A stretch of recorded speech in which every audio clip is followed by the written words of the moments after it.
కేరళంలో దశాబ్దం తర్వాత కాంగ్రెస్ కు అధికారం దక్కింది. ఇప్పుడు కేరళం సీఎం ఎవరన్న దానిపై ఉత్కంఠ నెలకొంది. కేరళం సీఎం రేసులో నలుగురు నేతల పేర్లు వినిపిస్తున్నాయి.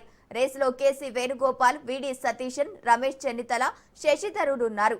విడి సతీశన్, కేసీ వేణుగోపాల్, రమేష్ చెన్నితల నాయర్ సామాజిక వర్గం కాగా, రమేష్ చెన్నితల కాంగ్రెస్ లో సీనియర్. యూడీఎఫ్ కూటమిలో నేతల సపోర్టు కూడా రమేష్ చెన్నితలకే ఉంది. మరోవైపు రాహుల్ గాంధీకి విశ్వసనీయుడిగా కేసీ వేణుగోపాల్ కు పేరుంది. కేవలం అసంతృప్త నేతలను ఒక్కతాటిపైకి తెచ్చారు కేసీ వేణుగోపాల్. ప్రస్తుతం ఎంపీగా ఉన్న కేసీ వేణుగోపాల్ కే కేరళం సీఎం సీటు దక్కవచ్చనే చర్చ రాజకీయ వర్గాల్లో జరుగుతోంది.